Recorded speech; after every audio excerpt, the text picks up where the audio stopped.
শুভ সন্ধ্যা। জানি এবং জানাইয়ের দর্শকদের আজকের পর্বে স্বাগত জানাচ্ছি। আমি জাহানি গুলশান শাপলা। আমি কাজ করি সেন্টার ফর ক্যান্সার কেয়ার ফাউন্ডেশনে। আজ আমরা কথা বলবো মুখ গহ্বরের ক্যান্সার, এর কারণ, লক্ষণ এবং বাংলাদেশে চিকিৎসা কোথায় নেওয়া যায় সে সম্পর্কে। আজকে আমাদের সঙ্গে দুজন অতিথি রয়েছেন। আমাদের সঙ্গে রয়েছেন ডাক্তার তন্ময় সান্যাল এবং ডাক্তার মোহাম্মদ নাজমুস সাকিব। দর্শকদের আমন্ত্রণ জানাই, আপনারাও আপনাদের যে কোনো প্রশ্ন আমাদের কাছে করতে পারেন। আমাদের আজকের অতিথি দুজন আপনাদের সেসব প্রশ্নের উত্তর দেবেন। আমি শুরুতেই আমাদের আজকের অতিথিদের পরিচিত হবার জন্য আহ্বান জানাচ্ছি। ডাক্তার তন্ময়, আপনি যদি আপনার পেশাগত পরিচয়টি দর্শকদেরকে একটু দিতেন। আচ্ছা, সবাইকে স্বাগতম। আমি ডাক্তার তন্ময় সান্যাল। আমি এখন বর্তমানে আছি এফসিপিএস শেষ পর্বে, ঢাকা ডেন্টাল কলেজে ওরাল অ্যান্ড ম্যাক্সিলোফেসিয়াল সার্জারিতে আর কি।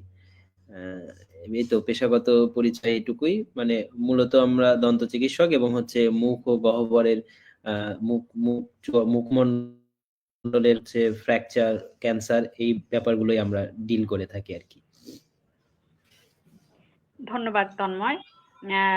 ডাক্তার সাকিব, আপনি যদি একটু দর্শকদের সাথে পরিচিত হতেন। ধন্যবাদ সবাইকে এবং ধন্যবাদ cancer centre for cancer care ফাউন্ডেশনকে আমাদের আজকের আয়োজনে যুক্ত করার জন্য। আমি ডাক্তার মোহাম্মদ নাজমুস সাকিব। আমি একজন 37তম বিসিএস এর ক্যাডার, স্বাস্থ্য ক্যাডার, ডেন্টাল সার্জন হিসেবে আছি কর্মরত। আমি ঢাকা ডেন্টাল কলেজ থেকে বিডিএস পাস করেছি এবং পরবর্তীতে আমি বর্তমান বাংলাদেশ মেডিকেল ইউনিভার্সিটি থেকে প্রস্থোডন্টিক্স এর উপর এমএস কমপ্লিট করেছি। আমার প্রফেশনাল এক্সপার্টিজ হচ্ছে যে কোনো ধরনের রিহ্যাবিলিটেশন বা প্রস্থেটিক রিহ্যাবিলিটেশন, সেটা দাঁতের ক্রাউন, ব্রিজ, ইমপ্লান্ট এর পাশাপাশি আমরা যে কোনো ধরনের এই মুখ গহ্বরের ক্যান্সার এবং এর যে চিকিৎসা পরবর্তী যে আমাদের অঙ্গহানিগুলো হচ্ছে সেটার রিপ্লেসমেন্টের জায়গাটাতে আমি কাজ করি। ধন্যবাদ। অনেক অনেক ধন্যবাদ সাকিব। আমরা আশা করছি যে খুব গুরুত্বপূর্ণ একটি বিষয় মুখ গহ্বরের ক্যান্সার বা ওরাল ক্যান্সার আমরা বলে থাকি। আমাদের আজকের দর্শকরা আপনাদের কাছ থেকে তাদের প্রয়োজনীয় যে তথ্য সেগুলি পাবেন। প্রথমেই জানতে চাই ডাক্তার তন্ময়, আপনার কাছে যে বাংলাদেশে আসলে ওরাল ক্যান্সার পরিস্থিতিটা কেমন? আপনি কাজ করছেন অনেকদিন ধরে, বাংলাদেশে পরিসংখ্যান কি বলে? ওরাল ক্যান্সার কি বাড়ছে? হ্যাঁ, আসলে ধন্যবাদ। মানে ওরাল ক্যান্সার হচ্ছে যে আপনার যত ধরনের ক্যান্সার আছে তার মধ্যে ওয়ার্ল্ডে লাস্ট ডাটা অনুযায়ী খুব সম্ভবত 10th মোস্ট কমন ক্যান্সারের মধ্যে ওরাল ক্যান্সারটা অন্যতম। এবং বাংলাদেশে টোটাল ক্যান্সারের প্রায় লাস্ট যে বাংলাদেশ জার্নালের সার্ভে অনুযায়ী এটার প্রিভিলেন্সটা আপনার মোটামুটি 10 to 11%। মানে টোটাল যদি আমরা 100 জন রোগী ক্যান্সারের ক্ষেত্রে বিবেচনা করি তার মধ্যে দেখা যাবে 10 জনই হচ্ছে মুখ গহ্বরের ক্যান্সার। এবং সবচাইতে গুরুত্বপূর্ণ ব্যাপার যেটা, সেটা হচ্ছে যে মানে ওরাল ক্যান্সারের যে রোগীগুলো বাংলাদেশে ডায়াগনোসিস হয় তার শতকরা 94%। এবং এটা কিন্তু খুব অ্যালার্মিং একটা বিষয় যে শতকরা 92 থেকে 94% রোগী আপনার লেট স্টেজে ডায়াগনোসিস হয়। অর্থাৎ আমরা বাংলাদেশে ওরাল ক্যান্সারের যে টোটাল রোগী তার শতকরা মাত্র 7 থেকে 8% বা সর্বোচ্চ এটা 10% হতে পারে হয়তো এখন, যে আমরা আর্লি স্টেজে ডায়াগনোসিস করতে পারি। এটা হচ্ছে সবচেয়ে গুরুত্বপূর্ণ ব্যাপার যে ওরাল ক্যান্সারটা যে মানে বাংলাদেশের ক্ষেত্রে এটা ডায়াগনোসিসটা হচ্ছে অনেক শেষে, মানে আমরা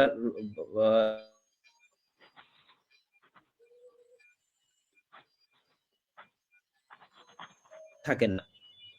তো এটা একটা খুবই গুরুত্বপূর্ণ দিক। আর দ্বিতীয়ত যে ব্যাপারটা যে বাংলাদেশে ওরাল ক্যান্সার হচ্ছে যে আপনি জানেন যে ওরাল ক্যান্সার সারা দুনিয়াতে যে মাত্রায় হয় তার মধ্যে টপ মোস্ট 3টা কান্ট্রির মধ্যে হচ্ছে যে পাকিস্তান, বাংলাদেশ, সরি, ইন্ডিয়া এবং এই সাবকন্টিনেন্টের কান্ট্রি, এবং তার মধ্যে বাংলাদেশ একটা। এটার একটা বড় কারণ হচ্ছে আমাদের দেশের মানুষের হচ্ছে পান, সুপারি এবং বিশেষত তামাক, জর্দা এবং সিগারেটের ব্যবহার। এটা কিন্তু আপনার ওরাল ক্যান্সারের সবচেয়ে গুরুত্বপূর্ণ একটা ব্যাপার, যে ওরাল ক্যান্সার যাদের হয় তার অন্যতম প্রধান কারণ যদি আমাকে বলতে বলেন, তাহলে 1 নম্বরে তো অবশ্যই স্মোকিং এবং তামাক, জর্দা, পান, সুপারি, এই ব্যবহারটা কিন্তু আমাদের এই সাবকন্টিনেন্টে ব্যাপক, যার কারণে ওরাল ক্যান্সারের হারটা এই অঞ্চলে প্রচুর বেশি। এবং আরেকটা গুরুত্বপূর্ণ ব্যাপার হচ্ছে যে ওরাল ক্যান্সারটা প্রিভ্যালেন্স হিসেবে যদি আমি চিন্তা করি, তাহলে মেল টু ফিমেল রেশিওতে দেখা গেছে যে গবেষণায় যেটা বলছে যে 45%, মানে 55% হচ্ছে ফিমেলদের, মানে ফিমেলদের মধ্যে কিন্তু ওরাল ক্যান্সারের ইয়েটা আপনার বেশি। প্রতি মানে মেল ইস টু ফিমেল রেশিওটা হচ্ছে 8.21:1, মানে আর একটা মানে ওরাল ক্যান্সারে যদি আমি টোটাল 100টা রুগী দেখি, তাহলে 55টা আমি পাবো হচ্ছে সাধারণত ফিমেল রুগী। তো মেয়েদের মধ্যে কিন্তু মানে এরকম একটা ধারণা থাকতে পারে যে মেয়েরা তো হয়তো বাংলাদেশের পার্সপেক্টিভে সিগারেট কম খাচ্ছে, তো তাদের মধ্যে ওরাল ক্যান্সারের প্রিভিলেন্সটা হয়তো কম হতে পারে, কিন্তু আসলে এটার একটা বড় কারণ ঘটে হচ্ছে যে পানের ব্যবহার। কারণ আমাদের দেশে দেখা যায় যে বয়স্ক মহিলারা অধিকাংশই হচ্ছে দীর্ঘ সময় ধরে মুখের মধ্যে পান, সুপারি, জর্দা এগুলো রেখে চিবোচ্ছেন, যার ফলে যে তাদের ক্যান্সারের রেটটা কিন্তু অনেক বেশি। খুবই গুরুত্বপূর্ণ এবং খুবই আমাদের দর্শকরাও নিশ্চয়ই বুঝতে পেরেছেন যে আসলে মানে টপ মোস্ট 3টা দেশের একটা আমরা, এবং এখানে আরো মানে ভয়ঙ্কর যে তথ্য সেটি হচ্ছে যে নারীদের মধ্যে ওরাল ক্যান্সারের হার আসলে অনেক বেশি।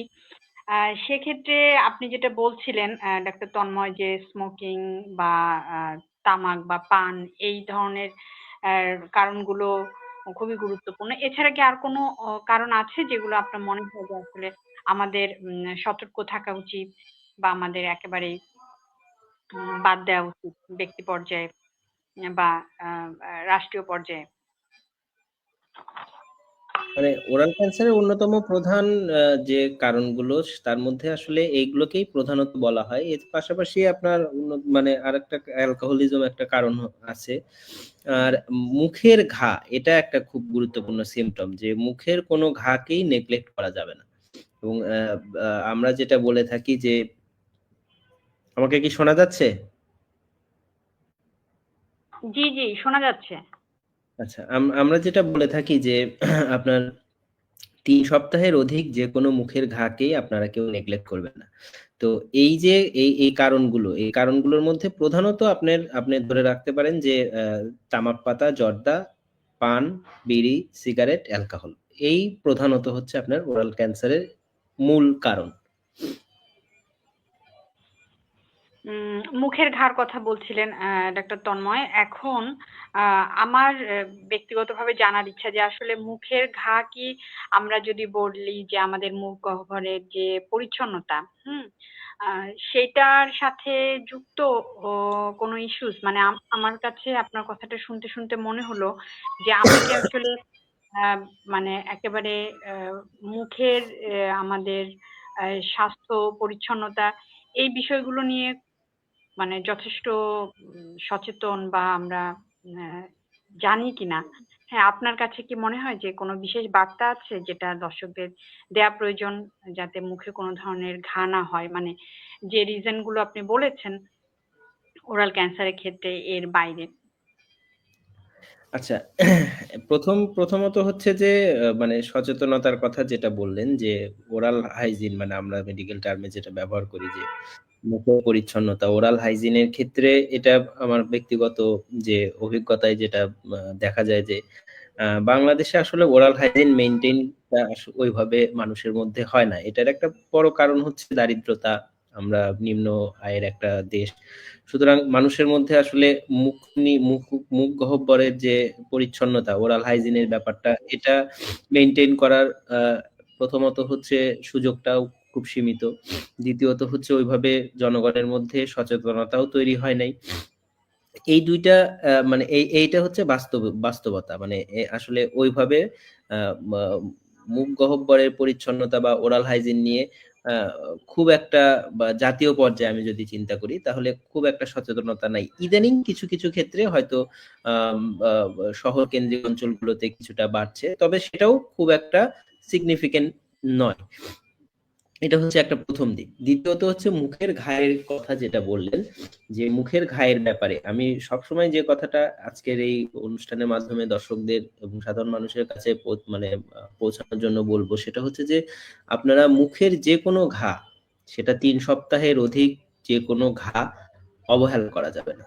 3 সপ্তাহের অধিক কোনো ঘা, সেটা ব্যথা থাকুক বা না থাকুক, অনেক ক্ষেত্রে দেখা যায় যে আমরা 3 সপ্তাহ বা 4 সপ্তাহ বা দীর্ঘদিন একটা মুখের মধ্যে ঘা বয়ে নিয়ে বেড়াচ্ছি, সেটা ব্যথা হচ্ছে না, আমরা নেগলেক্ট করছি। এটা এটা হচ্ছে একটা খুবই মানে আমি বলবো যে খুবই গুরুত্বপূর্ণ ব্যাপার, যে আপনার মুখের ঘা, সেটা ব্যথা হোক বা না হোক, সেটা যদি 3 সপ্তাহের অধিক স্থায়ী হয়, অবশ্যই আপনি একজন মুখ ও দন্ত বিশেষজ্ঞকে সাথে পরামর্শ দিবেন। এটা এটা আপনার রোগের আর্লি ডায়াগনোসিসের ক্ষেত্রে সর্বপ্রথম ধাপ, এবং রোগটাকে যদি আমরা প্রথমেই শনাক্ত করতে পারি তাহলে তার চিকিৎসাটা আমরা বাংলাদেশে এখন অনেক ক্ষেত্রেই খুব ভালো মানের ম্যাক্সিলোফেসিয়াল সার্জন আছেন, তারা খুব ভালো অপারেশন প্রোটোকল মেনটেন করেন, ভালো অপারেশন করেন, এবং অনেক ক্ষেত্রেই তার আউটকামটা খুবই ভালো আসে যদি সেটা আর্লি ডায়াগনোসিস করা যায়। তো এটা হচ্ছে একটা গুরুত্বপূর্ণ সচেতনতা তৈরির ক্ষেত্রে প্রথম কথা, যে যেগুলো বললাম সেগুলোকে আসলে পরিহার করা, পান সুপারি, তামাক পাতা, জর্দা, নিয়মিত দাঁত ব্রাশ করা, মানে আমরা যেটা বলি যে দিনে 2 বার, সকালে খাবার পরে এবং রাতে ঘুমানোর আগে, রাতের খাবার পরে ঘুমানোর আগে, এই দুইটা যদি সম্ভব হয় অন্তত বছরে 2 বার, না হলেও 1 বার একজন মুখ ও দন্তরোগ বিশেষজ্ঞ তার শরণাপন্ন হওয়া এবং তাকে তার সাথে কনসাল্ট করা এবং মুখ গহ্বরটাকে একটু পরীক্ষা নিরীক্ষা করে দেখা, এটা এটা একটা। তৃতীয়ত হচ্ছে যে আপনার মুখের মধ্যে কোনো ঘার ব্যাপারে খুবই সচেতন হতে হবে, যে এটা 3 সপ্তাহের অধিক কোনো ঘা, সেটাকে কোনোভাবেই অবহেলা করা যাবে না। সো এই কয়েকটা জিনিস যদি আমরা মোটামুটি এনশিওর করতে পারি, তাহলে মুখের ক্যান্সারটাকে আমরা অনেক ক্ষেত্রেই নিয়ন্ত্রণে আনতে পারবো বলে আমার বিশ্বাস। হ্যাঁ, ধন্যবাদ অনেক অনেক গুরুত্বপূর্ণ তথ্য দেবার জন্য ডাক্তার তন্ময়। তন্ময়, আপনি বলছিলেন যে আমাদের এখানে এখন ওরাল ক্যান্সারের চিকিৎসা অনেক ভালো হচ্ছে, আর্লি স্টেজে এলে আসলে সেটা সব অর্থেই রোগীর জন্য খুব ভালো রেসপন্স পাওয়া যাচ্ছে।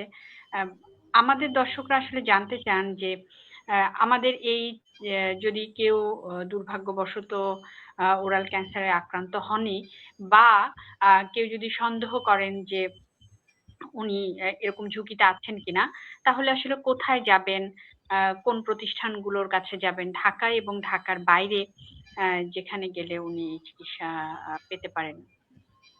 আচ্ছা, ধন্যবাদ। মানে এই ব্যাপারটা আসলে একটু আমি শুরু থেকে, মানে একটু গোড়া থেকে বলি, সেটা হচ্ছে যে আমাদের দেশের মানুষের মধ্যে ধারণাটা আসলে সবচেয়ে যেটা মিসকনসেপশন হচ্ছে যে মুখের ক্যান্সারে আমি কার কাছে যাব। এটা আমি একদম স্পষ্ট একটা বার্তা দিতে চাই যে মুখের ক্যান্সারের ক্ষেত্রে আপনি অবশ্যই মুখ এবং দন্তরোগ বিশেষজ্ঞ ডাক্তারের কাছে যাবেন, অর্থাৎ সোজা কথায় যাকে বলে ডেন্টিস্ট। আপনি প্রথমেই যার শরণাপন্ন হবেন সে হচ্ছেন উনি হচ্ছেন একজন ডেন্টিস্ট, যেটা সারা বিশ্বব্যাপী এবং বাংলাদেশেও যে ডিগ্রিটা রিকগনাইজ, সেটা হচ্ছে ব্যাচেলর অফ ডেন্টাল সার্জারি। সুতরাং বিডিএস ডিগ্রিধারী একজন ডেন্টাল সার্জন বা ডেন্টিস্টের শরণাপন্ন আপনি হবেন। এটা হচ্ছে প্রথম কথা। আপনার মুখের মধ্যে কোনো যদি আপনি মনে করেন যে এটা ঘা বা এটা ক্যান্সারের দিকে যাচ্ছে, বা আপনি মনে করেন, এরপরে উনি আপনাকে প্রয়োজনীয় দিক নির্দেশনা দিবেন যে কোথায় যেতে হবে, কার কাছে এই ট্রিটমেন্টটা হবে। এবং আরেকটা বলি, যেটা আসলে এই ইনফরমেশন গুলো সবার জানা দরকার, যে মুখের ক্যান্সারের চিকিৎসা বাংলাদেশে কারা করেন। মুখের ক্যান্সারের চিকিৎসা বাংলাদেশে করেন হচ্ছে, বাংলাদেশ না সারা দুনিয়াতে মুখের ক্যান্সারের চিকিৎসাটা করেন হচ্ছে ওরাল অ্যান্ড ম্যাক্সিলোফেসিয়াল সার্জন। এটা হচ্ছে ডেন্টিস্ট্রি পাশ করার পরে, অর্থাৎ ব্যাচেলর অফ ডেন্টাল সার্জারি ডিগ্রিটা গ্রহণ করার পরে, এটা হচ্ছে একটা স্পেশালাইজড ডিগ্রি, যারা মূলত মুখ গহ্বরের ক্যান্সার নিয়েই কাজ করেন। সুতরাং আপনার চিকিৎসাটা দেবেন হচ্ছে একজন বিশেষজ্ঞ ডেন্টাল সার্জন, যাকে আমরা বলি ওরাল অ্যান্ড ম্যাক্সিলোফেসিয়াল সার্জন। সুতরাং ওরাল অ্যান্ড ম্যাক্সিলোফেসিয়াল সার্জারিতে উচ্চতর ডিগ্রি প্রাপ্ত যে কোনো একজন ডেন্টাল সার্জনের কাছে আপনার এই রোগের চিকিৎসাটা হবে। এটা হচ্ছে প্রথম কথা, যে আমি কার কাছে যাব, কোন মানে কোন ডাক্তারের কাছে আমি শরণাপন্ন হব। এটা মানুষের মধ্যে অনেকের ক্লিয়ার কাট কনসেপশন নাই।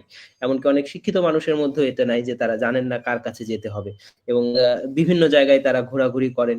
ঘোরাঘুরি করে দেখা যায় যে ক্যান্সারের ক্ষেত্রে তো আসলে একদিনও খুব গুরুত্বপূর্ণ। 2 মাস, 3 মাস, 6 মাস এখানে ওখানে ঘুরে দেখা যাচ্ছে যে তার ফার্স্ট স্টেজ থেকে উনি থার্ড স্টেজে এসে আমাদের কাছে আসছেন, ম্যাক্সিলোফেসিয়াল সার্জনের কাছে আসছেন। তখন আসলে অনেক ক্ষেত্রেই কিছু করার থাকে না। তো এটা একটা গুরুত্বপূর্ণ, যে আমি কোন ডাক্তারের কাছে যাব। সুতরাং বিডিএস এবং বিডিএস এর সাথে যারা এফসিপিএস বা MS oral and maxillofacial surgery, এই ডাক্তাররাই আপনাকে মুখের ক্যান্সারের চিকিৎসা দিবেন। দ্বিতীয়ত হচ্ছে প্রতিষ্ঠানের ক্ষেত্রে আপনি যেটা বললাম, উপজেলা পর্যায়ে বাংলাদেশে আপনি উপজেলা হেলথ কমপ্লেক্স গুলোতে ডেন্টাল সার্জন আছে, তাকে দেখাতে পারেন। অথবা আপনি যদি প্রাইভেটলি ওখানকার ডেন্টাল সার্জন যারা আছেন তাদের সাথে শরণাপন্ন হন, তারা আপনাকে একটা দিক নির্দেশনা দিতে পারেন। জাতীয় স্তরে যে প্রতিষ্ঠানগুলো আছে যারা প্রধানত এই সেবাটা দিয়ে থাকে, তার মধ্যে অন্যতম হচ্ছে ঢাকা ডেন্টাল কলেজ অ্যান্ড হাসপাতাল। এটা মিরপুর 14-তে অবস্থিত ঢাকায়। এখানে হচ্ছে আপনি মুখ গহ্বরের ক্যান্সারের চিকিৎসা পাবেন। দ্বিতীয়ত হচ্ছে আপনার বাংলাদেশ মেডিকেল ইউনিভার্সিটি, অর্থাৎ যেটা আগে ছিল বঙ্গবন্ধু শেখ মুজিব মেডিকেল ইউনিভার্সিটি বা পিজি হাসপাতাল, বিএসএমএমইউ শাহবাগ। এখানে আপনি মুখ গহ্বরের চিকিৎসা, ক্যান্সারের চিকিৎসা পাবেন ডেন্টাল অনুষদে। এছাড়াও আপনার আরো আছে হচ্ছে আপনার ন্যাশনাল ক্যান্সার ইনস্টিটিউট, ওখানে ম্যাক্সিলোফেসিয়াল সার্জারি বিভাগে আপনি পাবেন। সুতরাং জাতীয় পর্যায়ে ঢাকা মেডিকেল কলেজ হাসপাতালের ডেন্টাল হচ্ছে ফ্যাকাল্টিতেও আপনি এই চিকিৎসাটা পাবেন। সুতরাং জাতীয় পর্যায়ে মূলত এই প্রতিষ্ঠানগুলোতেই আপনি সরকারিভাবে মুখ গহ্বরের চিকিৎসাটা পাবেন। এবং সবচাইতে অন্যতম দুটা প্রতিষ্ঠান যদি বলেন, তার মধ্যে একটা হচ্ছে ঢাকা ডেন্টাল কলেজ হাসপাতাল এবং আর একটা হচ্ছে বাংলাদেশ মেডিকেল ইউনিভার্সিটি বা পিজি হাসপাতাল। যেটা এই দুটোতে আপনি ডেন্টাল ডিপার্টমেন্টে যোগাযোগ করবেন এবং তারা আপনাকে একজন ম্যাক্সিলোফেসিয়াল সার্জারি ডিপার্টমেন্টে একজন ম্যাক্সিলোফেসিয়াল সার্জনের কাছে রেফার করবে, এবং সেখানে আপনি আপনার প্রয়োজনীয় চিকিৎসাটা পাবেন আর কি। ধন্যবাদ ডক্টর তন্ময়। আমি এই ফাঁকে আর একটু জানতে চাই যে আসলে আমাদের দেশে এই ওরাল ক্যান্সারের চিকিৎসার মানে যে কোনো ক্যান্সার চিকিৎসা তো স্টেজের উপরও ডিপেন্ড করবে বা পেশেন্টের সমস্ত পরিস্থিতির উপর। তারপরেও আপনি যদি একটু আমাদের দর্শকদের জন্য বলতেন যে সাধারণভাবে কি ধরনের খরচ হয় সরকারি যে প্রতিষ্ঠানগুলোতে আপনি বললেন যে চিকিৎসাটা নেওয়া যেতে পারে। আচ্ছা, সরকারি প্রতিষ্ঠানের মধ্যে আপনার ঢাকা ডেন্টাল কলেজ বা ঢাকা মেডিকেল কলেজের ডেন্টাল ইউনিট, এগুলোতে তো আসলে সরকারি প্রতিষ্ঠান বা অন্যান্য বিভাগীয় পর্যায়ে Rajshahi medical college dental unit আছে, চিটং মেডিকেল কলেজ ডেন্টাল ইউনিট আছে। তো এগুলোতে আসলে সরকারি যে খরচ সেটা খুব একটা ব্যয়বহুল না, সেটা সাধারণের নাগালের মধ্যেই। মানে আমি শুধুমাত্র ট্রিটমেন্টের খরচটা বলছি, অর্থাৎ সরকারি হাসপাতালে আপনার যে চিকিৎসা ব্যয়টা, এর আনুষঙ্গিক যে ব্যয়টা এটা আসলে ভেরি করে, মানে আপনার হসপিটাল স্টের উপর ভেরি করবে। এর পরবর্তীতে এর সাথে যুক্ত হবে আপনার সাধারণত রেডিয়েশন এন্ড কেমোথেরাপি, এইটার একটা খরচ। এবং তৃতীয় ধাপে গিয়ে যেটা সাকিবরা, যে ডাক্তার নাজমুস সাকিব উনি যে ব্যাপারটাতে কাজ করেন, অর্থাৎ রিহ্যাবিলিটেশন, এটা হচ্ছে আপনার থার্ড স্টেজে গিয়ে সেটার একটা খরচ। তো সরকারি হাসপাতালগুলোতে আপনি এটা মোটামুটি সাধ্যের মধ্যে পেয়ে যাবেন। কিন্তু সরকারি হাসপাতালগুলোতে যেটা হয় বাংলাদেশের ক্ষেত্রে, যে এখানে আসলে রুগীর যে চাপ তার তুলনায় প্রতিষ্ঠানের যে সক্ষমতা সেটা আসলে অনেক কম। ফলে দেখা যায় যে এখানে দীর্ঘ একটা সিরিয়ালের ব্যাপার থাকে, দীর্ঘ সময় অপেক্ষা করতে হয়, এই ভোগান্তিটুকু আছে। আদারওয়াইজ ট্রিটমেন্টের ক্ষেত্রে আসলে কোয়ালিটির ক্ষেত্রে প্রাইভেট বা সরকারি ক্ষেত্রে খুব একটা পার্থক্য দেখা যায় না, এই আর কি। ধন্যবাদ ডাক্তার তন্ময়। আমাদের সঙ্গে আমরা শুরুতেই বলেছি আমাদের আরেকজন অতিথি রয়েছেন, ডাক্তার মোহাম্মদ নাজবুস সাকিব। ডাক্তার সাকিব, ধন্যবাদ যে আপনি আমাদের সঙ্গে শুরু থেকে আছেন। আমার আসলে খুব ভালো লাগছে এই বিষয়টা, আমি বলতেই চাই যে ওরাল ক্যান্সারের বেলাতেই পুনর্বাসনের কথাটা একটা চিকিৎসার পার্ট হিসেবে, খুবই গুরুত্বপূর্ণ একটা পার্ট হিসেবে আছে। আপনাদের কথা শুনে আমি যতদূর বুঝতে পেরেছি, বিশেষ করে ডাক্তার সাকিব আপনি নিজেও এই বিষয়ে একজন বিশেষজ্ঞ হিসেবে কাজ করছেন। একটু কি বলবেন যে আসলে ওরাল ক্যান্সারের ক্ষেত্রে এই রিহ্যাবিলিটেশন ব্যাপারটি কিরকম? আমি একটা ছোট্ট ফুটনোট টাইপ দিতে চাই। যেমন আমি ক্যান্সার সার্ভাইভার হিসেবে আমার ছিল ওভারিয়ান ক্যান্সার। তো আমি আসলে অনেক জায়গায় এটা বোঝার চেষ্টা করেছিলাম যে ক্যান্সার চিকিৎসার সাথে রিহ্যাবিলিটেশনের একটা গুরুত্বপূর্ণ যোগসূত্র থাকা প্রয়োজন, এবং সেটা কি কি হতে পারে।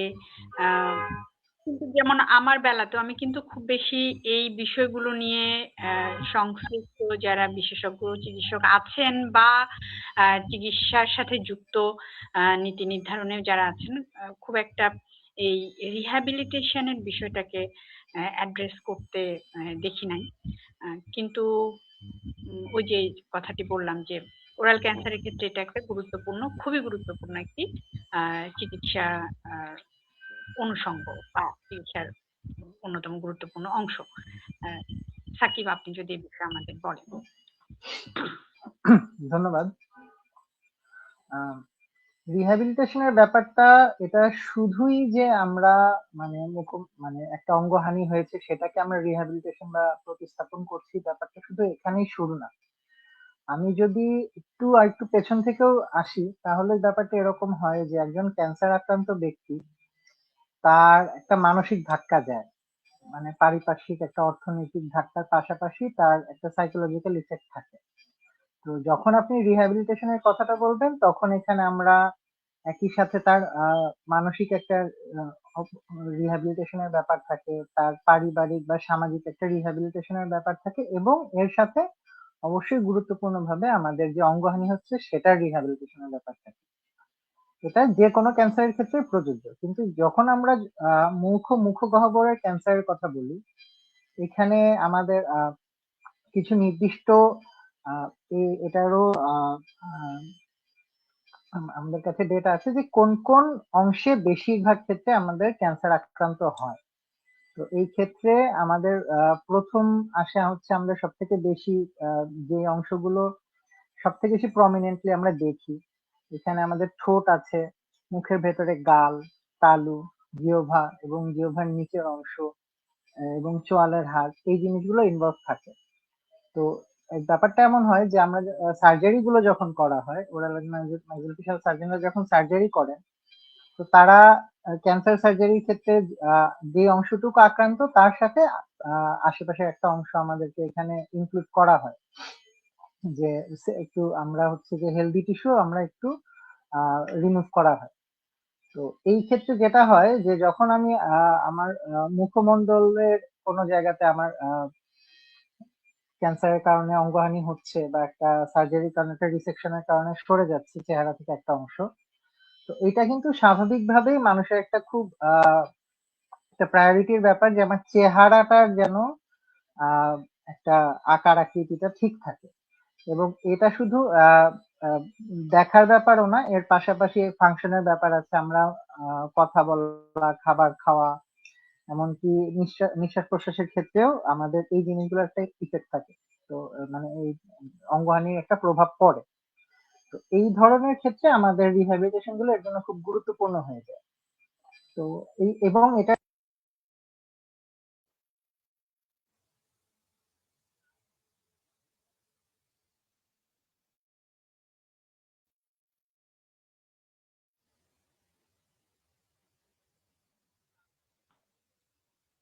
সাকিব, আপনাকে শোনা যাচ্ছে না।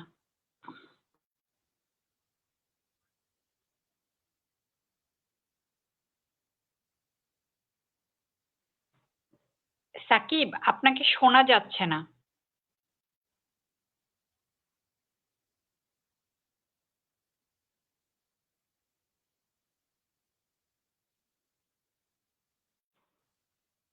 আপনাকে শুনতে পাচ্ছি না, সাকিব।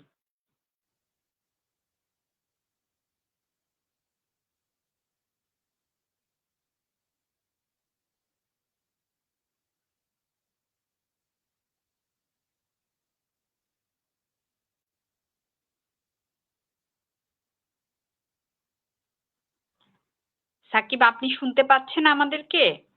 আমরা আপনাকে শুনতে পাচ্ছি না। আপনি কি একটু বেরিয়ে গিয়ে আবার জয়েন করবেন?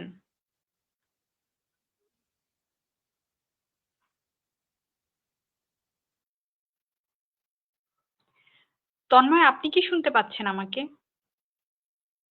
হ্যাঁ, শুনতে পাচ্ছি। আচ্ছা, আমরা একটু দুঃখিত, দর্শকদের কাছে ক্ষমা চেয়ে নিচ্ছি যে আমাদের একটুখানি যান্ত্রিক ত্রুটির জন্য আমরা ডাক্তার সাকিবের কথা শুনছিলাম, সেটি শুনতে আমাদের একটু অসুবিধা হচ্ছে। আমরা আশা করছি আমরা দ্রুতই আবার ডাক্তার সাকিবকে শুনতে পাবো। এর মধ্যে তন্ময়, আমরা কথা বলি, ডাক্তার সাকিব নিশ্চয়ই জয়েন জি, করবেন। জি। হ্যাঁ, বলেন। আমরা মানে আপনি বলছিলেন যে আসলে আমাদের এখানকার নারীদের মধ্যে হারটা বেশি। এটা আসলে আমারও একটা কৌতূহল যে মানে আমাদের এখানে কি এরকম কোনো গবেষণা আছে যে নারীরা আসলে পান বা তামাক অনেক বেশি এ মানে খেয়ে থাকেন? বা তাহলে কি গ্রামীণ নারীদের মধ্যে ওরাল ক্যান্সারের হারটা বেশি? মানে প্রশ্নটা এরকম আরকি। মানে ব্যাপারটা হচ্ছে যে এইটার মানে ইনসিডেন্স এন্ড প্রিভ্যালেন্স স্টাডিতে দেখা গেছে যে 55% ফিমেল আরকি। তো এটার একটা অন্যতম কারণ হিসেবে যেটা ধরা হয় যে আপনার পান খাওয়াটা। এটাই এটা একটা অন্যতম গুরুত্বপূর্ণ কারণ আরকি। আচ্ছা, হ্যাঁ, সাকিব এখন মনে কি হয় শোনা যাচ্ছে? হ্যাঁ, হ্যাঁ জি, শোনা জি। যাচ্ছে। হ্যাঁ, আচ্ছা, ধন্যবাদ আমি সাকিব। আন্তরিকভাবে দুঃখিত, হঠাৎ করে একটু ঠিক আছে। টেকনিক্যাল ডিফিকাল্টির জন্য হয়ে গেছে। আমি আবারও শুরু করি তাহলে। এটা হচ্ছে যে আমাদের যেটা বলছিলাম যে আমরা একটা মাল্টি ডিসিপ্লিনারি অ্যাপ্রোচ থাকে রিহ্যাবিলিটেশনের ক্ষেত্রে। মানে টোটাল ওরাল ক্যান্সার ট্রিটমেন্ট প্রোটোকলেই আমরা শুরু থেকে ওরাল এন্ড ম্যাক্সিলোফেশিয়াল সার্জনদের সাথে আমরা একটা কমিউনিকেশন থাকে, যেখানে আমরা যে ট্রিটমেন্ট প্ল্যানটা যখন করা হয় যে ওনারা কতটুকু অংশ এখানে ক্যান্সার আক্রান্ত অংশ রিমুভ করার ব্যাপারটা যখন থাকে সেটা আমরা একটা মার্কিং করা থাকে, এবং আমরা সেই সময় আমরা একটা প্রাথমিকভাবে সার্জারির সাথে সাথেই ওই জায়গাটা আমরা এটাকে আমরা আমরা বলি হচ্ছে অবচুরেটর, যেটা হচ্ছে যে কোনো জায়গাতে যে ক্ষতটা হয় সেটাকে ভরাট করা এবং বন্ধ করার জন্য ব্যবহার করা হয়। পাশাপাশি যে সার্জারি করা সাইটটা আমরা এটাকে ঘা শুকানো বা হিলিং এর প্রসিজারটা হেল্প করার জন্য আমরা অবচুরেটর ব্যবহার করি এখানে।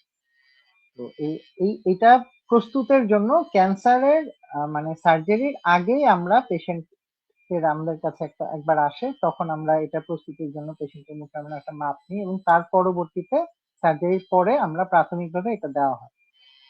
এরপরে রিহ্যাবিলিটেশনের দ্বিতীয় স্টেজে গিয়ে আমরা প্রাথমিকভাবে যখন পেশেন্টের হিলিংটা হয়ে যায়, তারপরে আমরা আরেকবার যে সময়টা পেশেন্টের কেমোথেরাপি এবং রেডিওথেরাপি চলে, এই সময়টার জন্য আমরা আরেকটা অবজারভেটর আমরা পেশেন্টকে দেই, যেটা পেশেন্ট ওই ক্ষত স্থানটাকে ঢেকে রাখা বা কাভার করে রাখা এটা করতে হেল্প করে, এবং শেষমেশ তাকে আমরা তার যে অঙ্গটা হানি হয়েছে সেটা সহ পুরোপুরি প্রতিস্থাপনের জন্য ফাইনালি একটা ডেফিনিটিভ অবজারভেটর দেওয়া হয়। তো এইটা হচ্ছে আমাদের শুধু মানে পেশেন্টের দৃশ্যমান যে ক্ষত সেই ক্ষতটার রিহ্যাবিলিটেশন, কিন্তু এর পাশাপাশি একজন পেশেন্টের মুখে যে একজন ডক্টর তন্ময় বলে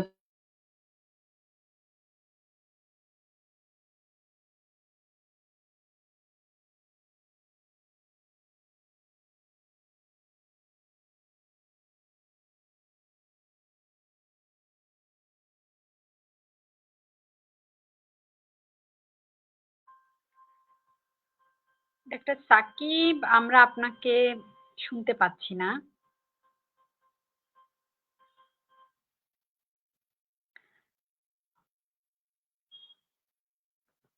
তন্ময়, আপনি কি শুনতে পাচ্ছেন? হ্যাঁ, আমি শুনতে পাচ্ছি। আমরা দুঃখিত দর্শক, যন্ত্রের যন্ত্রণা আর কি। আমরা ডাক্তার সাকিবকে শুনতে পাচ্ছি না। আমরা আশা করছি যে খানিকক্ষণের মধ্যে আমরা আবারও শুনতে পাবো।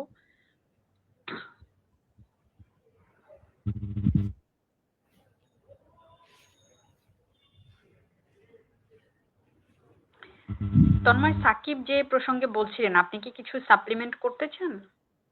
হ্যাঁ, আমি যেটা বলতে চাই যে আসলে ক্যান্সারের ওরাল ক্যান্সারের ক্ষেত্রে যেটা আপনার ব্যাপারটা হচ্ছে যে আপনার যখন মুখে যে ক্যান্সারটা হয় তখন দেখা যায় যে আমরা মুখের একটা বড় অংশ এটাকে আমাদের সার্জারি করে ফেলে দিতে হয়।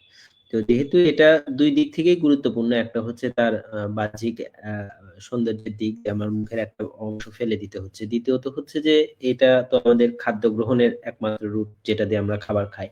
সুতরাং এই ২ ফাংশনটাকে রেস্টোর করাটাই আমাদের গুরুত্বপূর্ণ। একটা হচ্ছে ফাংশনাল, একটা হচ্ছে অ্যাস্থেটিক অর্থাৎ বাহ্যিক দিক থেকে তার চেহারাটাকে দেখা এবং দ্বিতীয়ত তার ফাংশনটাকে রেস্টোর করা। তো সুতরাং ওরাল ক্যান্সারের ক্ষেত্রে যেটা হয় যে একটা সার্জারি যেটা একটা ডেফিনিটিভ ট্রিটমেন্ট, তারপরে রেডিওথেরাপি, কেমোথেরাপি এবং হচ্ছে যে সাথে আমরা যেটা করি যে এখন আমরা যেটা করি যে রিহ্যাবিলিটেশনের কিছু অংশ যেটা ডাক্তার সাকিব প্রস্থেসিস করেন অবটুরেটর দিয়ে, সেটা তো একটা। আর কিছু সার্জারি আছে যেটা অনেক অ্যাডভান্স লেভেলের, যেটা যেটা সবচেয়ে আনন্দের ব্যাপার হচ্ছে যেটা এখন বাংলাদেশে ঘটছে। বাংলাদেশে হয় আরকি। এই সার্জারি গুলো হয় এবং খুবই বিশ্বমানের সার্জারি হয় বাংলাদেশে। এটা আমি আপনাকে দায়িত্ব নিয়ে বলতে পারি। সেটা হচ্ছে যে আমরা দেখা গেল যে মুখের ধরেন আমি উদাহরণ হিসেবে বলি যে মুখের চোয়ালের নিচের চোয়ালের একটা আ ব আপনার ক্যান্সার হয়েছে। সেক্ষেত্রে আমাদের দেখা যায় যে চোয়ালের অর্ধেকটা ফেলে দিতে হচ্ছে এবং আমরা যেটা সেক্ষেত্রে করি যে উরু থেকে অথবা হাত থেকে আমরা হাড় নিই। মানে আমাদের শরীরে হাড় নেই, এটাকে আমরা এখানে রিপ্লেস করি। এটাকে আমরা হচ্ছে পুনঃস্থাপন করি আরকি। এটা একটা আ আ মাইক্রোভাস্কুলার সার্জারির মাধ্যমে আমরা এটাকে পুনঃস্থাপন করে এবং পুরো মুখমণ্ডলটাকে তার অনেকটাই আ বাহ্যিক দিক থেকে আবার ফাংশনেবল করে ফেলাটা সম্ভব হয় এবং এই চিকিৎসাটা এখন বাংলাদেশে এভেইলেবল। এইটা বাংলাদেশের মানুষের কিন্তু এটা জানা উচিত যে ক্যান্সারের এই আ আ মানে আধুনিক চিকিৎসাগুলো যেটা মাইক্রোভাস্কুলার ফ্রি ফ্ল্যাপ সার্জারি বলে আমাদের মেডিকেল টার্মে, যে ফ্রি ফ্ল্যাপ সার্জারি, এগুলো কিন্তু এখন বাংলাদেশে হচ্ছে এবং বাংলাদেশে অনেক দক্ষ সার্জন আছেন যারা অত্যন্ত সুনামের সহিত এই কাজগুলো করছেন এবং তাদের আ ব চিকিৎসা সেবা ক্ষেত্র বিশেষে বিশ্বমানের আরকি। সুতরাং আমাদের দেশের মানুষের এই চিকিৎসার ব্যাপারে আসলে সচেতনতাটা সবচাইতে আমি মনে করি জরুরি। আপনি যে প্রসঙ্গটা ১ম এ বলেছিলেন যে মানুষ কোথায় যাবে? এইটাই আমি বারবার করে জোর দিয়ে বলছি এই কারণে যে প্রথমত ওরাল ক্যাভিটি নিয়ে আমাদের দেশের মানুষের চিন্তাভাবনা একদমই খুবই বা বা বা মানে কি বলবো যে অসচেতন আরকি। সুতরাং তারা আসলে জানতেই পারে না কার কাছে যেতে হবে। এটা বারবার আমাদের মেসেজটা আসলে এই ধরনের প্রোগ্রামের মধ্য দিয়ে মেসেজটা আসলে যেটা যাওয়া উচিত যে আসলে আমরা কোথায় গেলে চিকিৎসাটা পাবো? এবং যাওয়ার পরে যে চিকিৎসাগুলো হয় সেটা যে আমি বললাম যে রিহ্যাবিলিটেশন এর ক্ষেত্রে যে প্রস্থেসিস গুলো যারা করেন তারা করেন, আবার মাইক্রোভাস্কুলার ফ্রি ফ্ল্যাপ সার্জারি যেটা, এটার মাধ্যমে একদম চেহারাকে আ অনেকাংশে একদম ঠিক করে ফেলা সম্ভব হয়। এই আরকি। সাকিব সংযুক্ত হয়েছেন, মনে হয় উনি কিছু বলবেন। হ্যাঁ, ধন্যবাদ। সাকিব, আপনি আমি শুনতে পাচ্ছেন? আবারও দুঃখিত। হ্যাঁ, হ্যাঁ। জি। আমার কথা শোনা যাচ্ছে? হ্যাঁ, যাচ্ছে। আপনি বলতে পারেন। আচ্ছা। আ আ যেটা কথা হচ্ছিল তো যেটা আমাদের দৃশ্যমান ক্ষত সেটা পূরণ করা সম্ভব হলেও দেখা যায় মানসিক ক্ষত যেটা এবং সামাজিক যে একটা স্টিগমার মধ্যে দিয়ে মানুষ যায়, এটা এটার জন্য আসলে পেশেন্টদের একটা আ মানে রোগীদের এটা একটা গাইডলাইন বা তারা আসলে ক্যান্সারের চিকিৎসা কোথায় মানে তাদের যেটা চিকিৎসা পাওয়া সম্ভব এবং তাদের রিকনস্ট্রাকশন এর মাধ্যমে হোক বা প্রস্থেসিস এর মাধ্যমে হোক এটা রিহ্যাবিলিটেশন করা সম্ভব। তাদের ফাংশনটা পুনরায় আবার রিএস্টাবলিশ করা সম্ভব। এই জায়গাটা আমার মনে হয় যে এই জায়গাটা জনসচেতনতা তৈরি করা, মানুষকে এই ব্যাপারটায় শিক্ষিত, মানে এই নলেজটা মানুষের মধ্যে ছড়ায় দেওয়াটা এখানে গুরুত্বপূর্ণ মনে হয়। আর একটা দেশের সার্বিক একটা পরিস্থিতি আছে যে আমাদের দেশে যেটা তন্ময় বলছিলেন যে নির্দিষ্ট কিছু জায়গাতে চিকিৎসাগুলো হচ্ছে, কিন্তু ওই যে রোগীর একটা চাপ আছে, এটাও একটা বাস্তবতা। তো এই কারণে সরকারি উদ্যোগে যদি ক্যান্সার সেন্টার প্রতিষ্ঠা করা হয়, মানে একাধিক জায়গাতে, শুধু ঢাকা কেন্দ্রিক না হয়, এটা বিভাগীয় পর্যায়ে হতে পারে, যেখানে যথেষ্ট পরিমাণ, মানে যেহেতু ওরাল ক্যান্সারের প্রিভ্যালেন্সটা বেশি আমাদের দেশে, তো এই কারণে এই ওরাল এন্ড ম্যাক্সিলোফেশিয়াল সার্জন এবং রিহ্যাবিলিটেশনের সাথে জড়িত মানসিক স্বাস্থ্য এবং হচ্ছে স্পিচ থেরাপিস্ট, আমাদের প্রস্তরন্টিস্ট, এই ধরনের একটা টিম তৈরি করে ওয়ান স্টপ সেন্টারের মতো করে বিভাগীয় ভাবেও কিন্তু এটা করা যায়, যেখানে আমরা রোগীদেরকে, মানে এটা একটা হচ্ছে প্রচারের ব্যাপার, জনসচেতনতা তৈরি করার ব্যাপার, এবং পাশাপাশি হচ্ছে যে এই সার্ভিসটা দেওয়ারও ব্যাপার। কারণ ক্যান্সারের যে কারণগুলো আমরা দেখি, ডাক্তার তন্ময় বললেন যে যেই সহায়ক গুলা ক্যান্সার হওয়ার জন্য, এর পাশাপাশি কিন্তু মানে আমরা এরকমও এখন ইদানিং দেখা যাচ্ছে যে কোন রকম কারো, যেগুলোকে আমরা মানে খারাপ অভ্যাস বলি, পান সুপারি খাওয়া বা খয়ের খাওয়া, মুখে তামাক জাতীয় দ্রব্য রাখা, সিগারেট খাওয়া, এই জাতীয় জিনিসগুলা, এর পাশাপাশি কিন্তু আমরা অনেক ক্ষেত্রে তাও দেখি যে অনেকে খুব মানে সব ধরনের যে মানে এই ধরনের কোনো অভ্যাস না থাকলেও অনেকের ক্ষেত্রে আমরা অনেকের ক্ষেত্রে ক্যান্সার বা এই জাতীয় সমস্যাগুলো আমরা অনেকের দেখা যায়। তো সেই ক্ষেত্রে মানে যেটা খুব গুরুত্বপূর্ণ একটা ব্যাপার, সেটা হচ্ছে এখানে আমরা মেডিকেল সায়েন্সের ভাষায় বলি যে জেনেটিক প্রিডিসপোজিশন থাকে ক্যান্সারের জন্য। মানে আমাদের পারিবারিক একটা হিস্ট্রির ব্যাপার থাকে, যে আমার পরিবারে কারো কোনো টিউমারের হিস্ট্রি বা কোনো অন্য কোনো অঙ্গে ক্যান্সারের হিস্ট্রি, এই জিনিসগুলোর একটা প্রভাব থাকে। তো এই জিনিসগুলো মানুষের মধ্যে এই সচেতনতাটা ঢোকানো, যে আমরা আমার ফ্যামিলিতে হিস্ট্রি আছে, তো আমি খুব একটা হচ্ছে সতর্ক থাকা এবং স্ক্রিনিং করার ব্যবস্থা রাখা, এই জিনিসগুলোতে হয়তো আমরা কাজ করার জায়গা থাকে।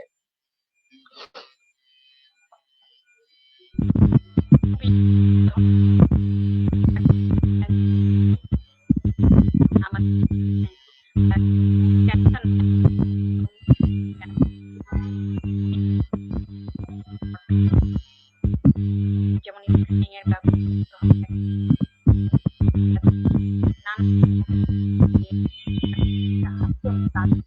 সকল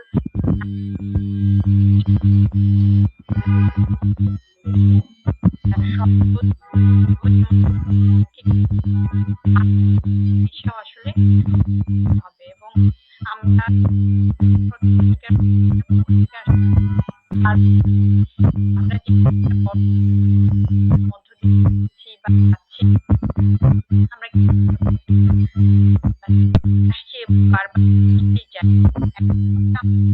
বলে আসছি শহরে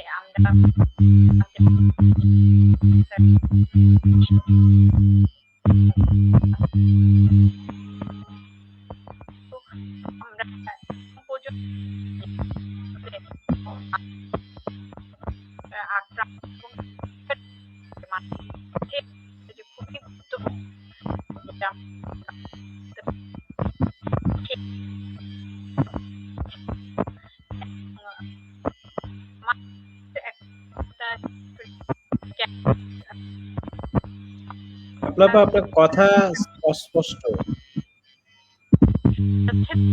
কথা পরিষ্কার শোনা যাচ্ছে না, একটু পরিষ্কার শোনা যাচ্ছে না, অস্পষ্ট।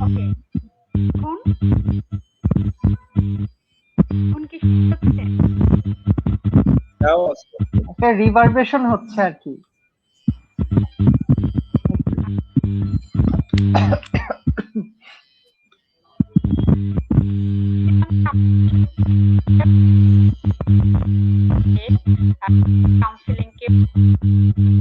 ব্যাপারে আসলে অ্যাড্রেস করাটা দরকার।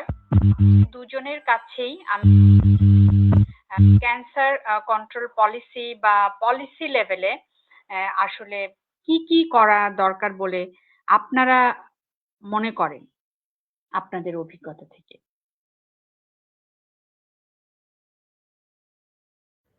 আচ্ছা, ক্যান্সার কন্ট্রোলের পলিসি লেভেলে আসলে গভর্নমেন্টের যেটা করা উচিত, মানে প্রথমত যেটা, সেটা হচ্ছে যে গভর্নমেন্টের প্রতিষ্ঠানের সক্ষমতা বাড়াতে হবে। এটা হচ্ছে গভর্নমেন্টের করণীয় ক্ষেত্রে, মানে আমি যদি ক্যান্সার হওয়ার পরে চিকিৎসার ক্ষেত্রে বলি, তাহলে হচ্ছে যে প্রথমত গভর্নমেন্টের প্রতিষ্ঠানগুলোর সক্ষমতা বাড়াতে হবে। আমাদের যেটা বাস্তব অভিজ্ঞতায় যেটা দেখা যায় যে সরকারি হাসপাতালে যে মানুষগুলো চিকিৎসা নিতে আসেন, ক্যান্সার খুবই একটা সেন্সিটিভ ব্যাপার। এক্ষেত্রে আমি যেটা আপনাকে বললাম যে একদিনও খুব গুরুত্বপূর্ণ ব্যাপার।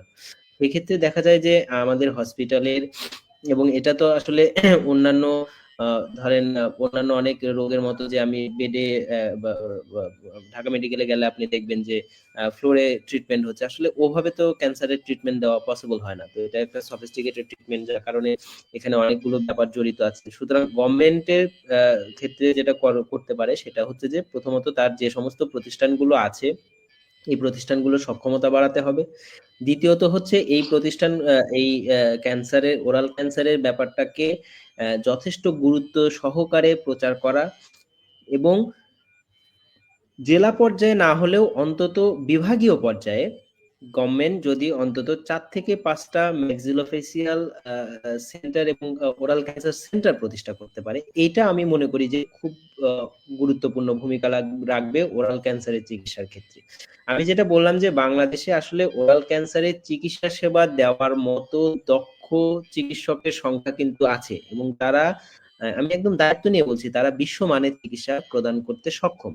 কিন্তু বাংলাদেশের সরকারের দিক থেকে আসলে এই যে যে 2-4টা প্রতিষ্ঠানের আমি নাম বললাম, এর বাইরে কিন্তু আসলে খুব ভালো মানে সরকারি প্রতিষ্ঠান নাই যেখানে আপনি চিকিৎসা সেবাটা পেতে পারেন। সুতরাং সরকারের ক্ষেত্রে যেটা সরকার করতে পারে যে অন্তত বিভাগীয় শহরে, জেলা পর্যায়ে হয়তো পসিবল না এখনই, অন্তত সব বিভাগীয় শহরে না হলেও ঢাকার বাইরে অন্তত বড় বড় 2-3টা বিভাগে, বা ঢাকাতে একটা এবং ঢাকার বাইরে অন্তত 2টো বিভাগে, অঞ্চল ভেদে রাজশাহী বা ওই জোনকে কেন্দ্র করে একটা, চিটাগং বা দক্ষিণের জোনকে কেন্দ্র করে একটা, সিলেট জোনকে কেন্দ্র করে একটা, যদি ম্যাক্সিলোফেসিয়াল ইনস্টিটিউট বানানো যায় এবং সেটাকে ক্যান্সারের সাথে সমন্বিত করে, ওরা ক্যান্সার ইনস্টিটিউটের সাথে সমন্বিত করে, বা ওরাল ক্যান্সার ইনস্টিটিউট নামেও সেটা হতে পারে, এরকম যদি ইনস্টিটিউট বানানো যায় সেক্ষেত্রে এটা একটা খুবই গুরুত্বপূর্ণ ভূমিকা রাখবে ওরাল ক্যান্সার চিকিৎসার ক্ষেত্রে। দ্বিতীয়ত হচ্ছে যে আপনার যেটা আসলে আগেই বলা উচিত ছিল সেটা হচ্ছে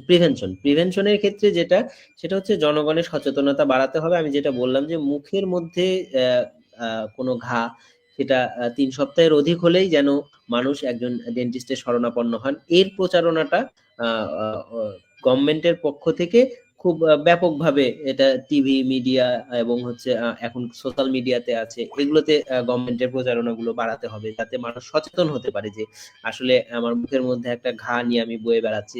আমাদের ক্ষেত্রে দেখা, মানে এটাকে আমরা বলি নেগলেক্টেড কেস যেগুলো আমরা পাই, দেখা যায় যে একদম মুখে ঘা হয়ে মুখের মধ্যে আপনার মানে বিরাট বড় একটা আলসার, সে দীর্ঘদিন এটা নিয়ে বয়ে বেড়াচ্ছেন এবং তার কোনো হেলদোল নেই, এবং আমাদের কাছে আসছেন একদম শেষ পর্যায়ে।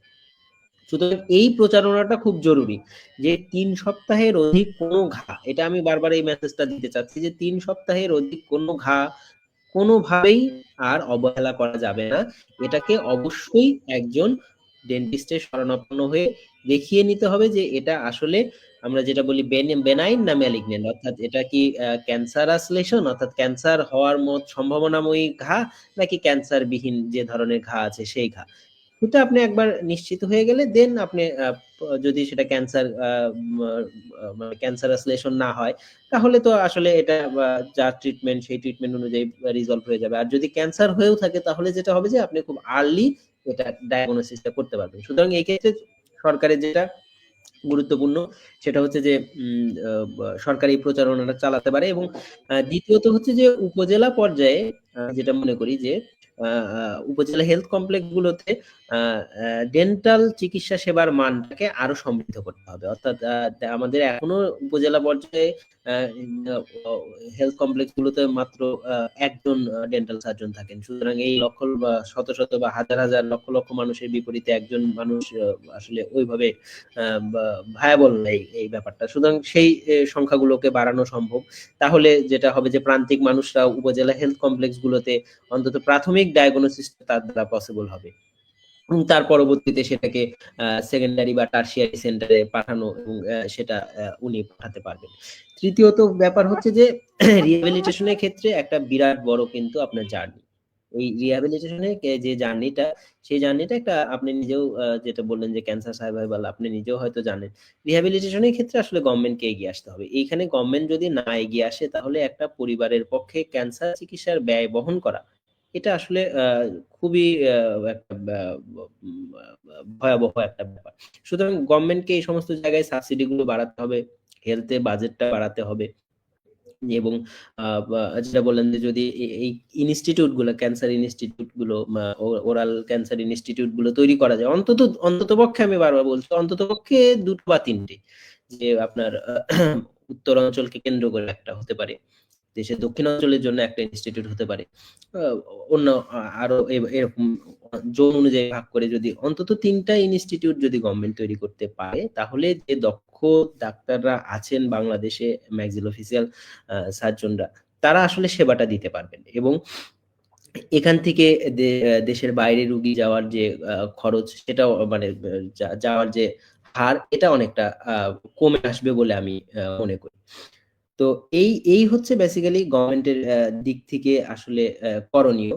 তো এই করণীয় গুলো যদি গভর্নমেন্ট করে, তাহলে আমার মনে হয় যে মানুষ আসলে সত্যিকার অর্থে যেটা সেবা পেতে পারে। এখন যেটা হয় যে বাস্তব সিনারিও যেটা হয় যে এখানে মানুষ আসলে ব্যক্তি উদ্যোগে চিকিৎসাগুলো নিচ্ছে এবং অনেকে জানে না কোথায় যেতে হবে, দিনের পর দিন এখানে এখানে ঘুরছেন।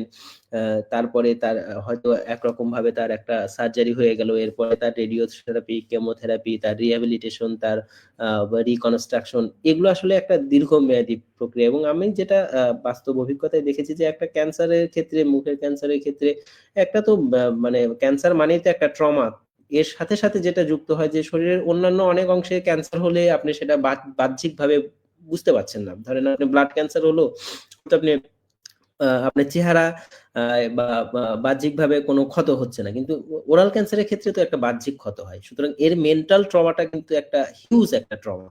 এই হিউজ ট্রমাটাকে আসলে ম্যানেজমেন্ট করাটা জন্য আমি যেটা মনে করি যে সরকারিভাবে এবং সামাজিক যে প্রতিষ্ঠানগুলো আছে তাদেরকেও আসলে সমন্বিত একটা উদ্যোগ নেওয়া প্রয়োজন, যে এটা যেমন শুধু চিকিৎসা না, এর পাশাপাশি তার মানসিক ব্যাপারগুলোকেও গুরুত্ব দিয়ে অনুধাবন করে তাকে সেই ধরনের চিকিৎসাগুলো দেওয়া। তো এই ছোট কাজগুলো যদি গভর্নমেন্ট করতে পারে, তাহলে আমি মনে করি যে আসলে অর্থবহ কিছু করা হবে। আদারওয়াইজ আসলে খুব একটা, যেটা বাংলাদেশে দেখা যায় যে অনেক কথাই হয় কিন্তু কাজের কাজ কিছুই হয় না। তো এরকমই আর কি হবে আর কি। তন্ময়, আপনার সাথে মানে খুবই একমত, এবং সেই সাথে আমার মনে হয় যে আসলে আমাদের যেমন প্রতিষ্ঠানগুলো, বিশেষ করে ক্যান্সার চিকিৎসার জন্য সরকারি যে প্রতিষ্ঠানগুলো রয়েছে, সেগুলোকে যেমন শক্তিশালী করতে হবে, সামাজিক প্রতিষ্ঠান গুলোকেও আসলে সরকারের সাথে কাজ করার সুযোগও তৈরি করতে হবে। কারণ এখানে আমরা সহ আরো বেশ কিছু মানে সামাজিক প্রতিষ্ঠান রয়েছে, তাদের আসলে অনেক উদ্যোগ রয়েছে, অনেক সদিচ্ছা রয়েছে, কিন্তু একটা বন্ডিং হলে সরকারের সাথে আমার মনে হয় যে এটা মানে শেষ পর্যন্ত মানুষের জন্যই অনেক কল্যাণকর হবে, অনেক বেশি ভূমিকা রাখা সম্ভব হবে। পাশাপাশি আপনি যে কথাটা বলেছেন যে আসলে উপজেলা পর্যায়ে হেলথ কমপ্লেক্সকে অবশ্যই সেখানে মানে আরো বেশি শক্তিশালী করা, সেটা তো খুবই জরুরি। একই সাথে আপনার কথা শুনতে গিয়ে আমার মনে হলো যে যদি আমরা মানে রুট কজের দিকে কিছুটা নজর দেই, আমরা হয়তো সব মানে ওরাল ক্যান্সারের ক্ষেত্রে যদি বলি যে সবগুলো কারণকেই হয়তো একসাথে কমিয়ে আনার মানে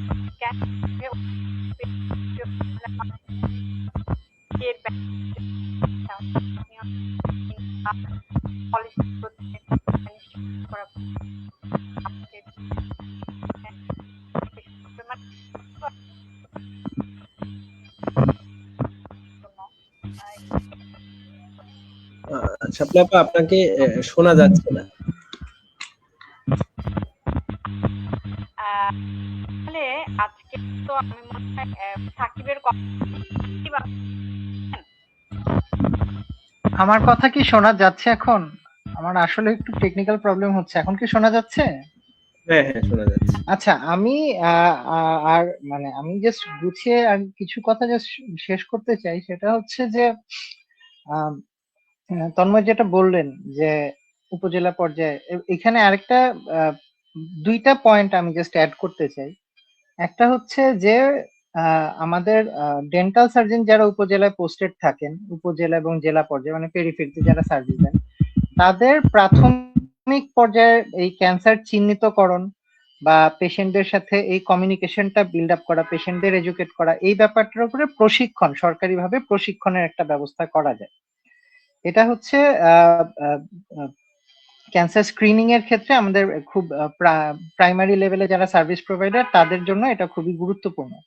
তারা যদি ওয়েল ট্রেন্ড থাকেন, তাদের আমি ব্যক্তিগত অভিজ্ঞতা থেকে যেটা দেখি যে একটা উপজেলা স্বাস্থ্য কমপ্লেক্সে একজন ডেন্টাল সার্জনের কাছে উপজেলার আকার আকৃতি বা লোকের জনসংখ্যা অনুযায়ী হয়তো মোটামুটি দৈনিক 10 থেকে 12 জন কমপক্ষে বা খুব বেশি হলে 20-25 জন রোগীকে তারা অ্যাটেন্ড করেন। তো এইখানে একটা তো পোস্ট বাড়ানোর ব্যাপার আছে, যেটা বর্তমানে সরকারিভাবে একটা উদ্যোগ নেওয়া হয়েছে যে উপজেলায় 2 জন করে ডেন্টাল সার্জন থাকবেন। তো এরকম এই ধরনের উদ্যোগগুলোর ফলে যেটা হবে যে রোগীদের সাথে আমাদের পক্ষে যেটা যোগাযোগ করা, মানে রোগীর সাথে কমিউনিকেট করা, তাদেরকে এডুকেট করা, এইটা এখানে একটা গুরুত্বপূর্ণ ভূমিকা পালন করবে। তো সেই ক্ষেত্রে ওই যারা এখানে সার্ভিস প্রোভাইডার তাদের একটা প্রশিক্ষণের ব্যবস্থা, নিয়মিত প্রশিক্ষণের ব্যবস্থা এখানে থাকা উচিত। আর এর পাশাপাশি মানে সে তাকে কোথায় রেফার করবে, বা সে জেলা সদর হাসপাতালে গেলে সেখান থেকে তাকে রেফার করবে, তাকে যে স্পেসিফিক ওরাল ম্যাক্সিলোফেশিয়াল সার্জনের কাছেই রেফার করতে হবে, এই জায়গাগুলো পরিষ্কার করাটা জরুরি। আর আরেকটা ব্যাপার হচ্ছে যেটা ডক্টর তন্ময় শুরুতে বলছিলেন যে ক্যান্সারের চিকিৎসার খরচের ক্ষেত্রে আমরা যেটা দেখি যে আমাদের প্রাথমিক চিকিৎসায় যেটা যে সার্জারির ব্যাপারটা, বা আমার ক্ষেত্রে আমি যে সার্ভিসটা প্রোভাইড করি যেটা রিহ্যাবিলিটেশনের অংশ, যে একটা প্রস্থেটিক রিহ্যাবিলিটেশন যেটা অবচুয়েটর বানানো, এটার যে খরচটা, এটার থেকেও সব একটা বড় পরিমাণ খরচ যেটা যায় সেটা হচ্ছে রেডিওথেরাপি এবং কেমোথেরাপি।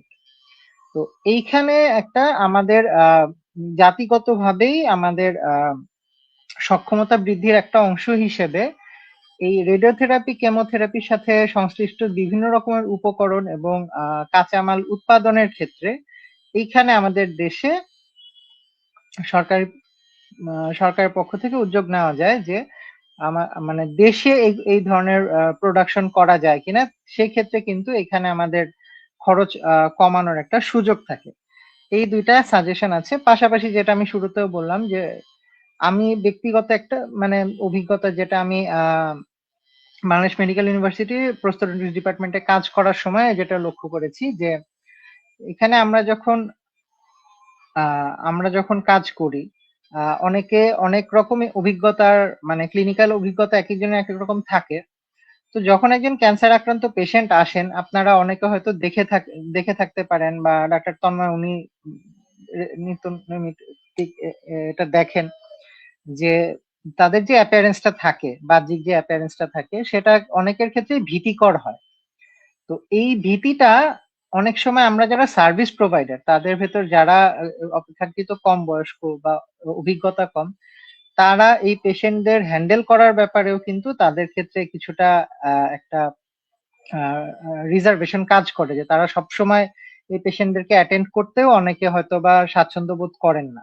তো এইটাও একটা মনস্তাত্ত্বিক জায়গা আমাদের চিকিৎসকদের দিক থেকেও, এবং এইটার একটা প্রভাব গিয়ে পড়ে যে রোগীর সাথে মানুষজন তাদের উপরে একটা খারাপ প্রভাব পড়ে, যে তারা এরকম একটা অবস্থা ফেস করে যে একটা ডিসফিগার্ড অবস্থা নিয়ে তারা যাচ্ছেন, চিকিৎসকও যদি তাকে ওইভাবে গ্রহণ না করেন, তখন দেখা যায় যে এই রোগীও মানসিকভাবে অনেকটা দুর্বল হয়ে যায়। তার এই ক্যান্সারের আক্রান্ত হওয়াটা তো একটা যুদ্ধ, এটা আমরা সবাই জানি, যে একটা সেই চিকিৎসা ডায়াগনোসিস থেকে শুরু করে পুরো চিকিৎসা এবং পরবর্তী রিহ্যাবিলিটেশন একটা লম্বা সময়ের ব্যাপার। এটা একটা প্রচন্ড মানসিক কষ্টের মধ্যে দিয়ে রোগীরা যায়।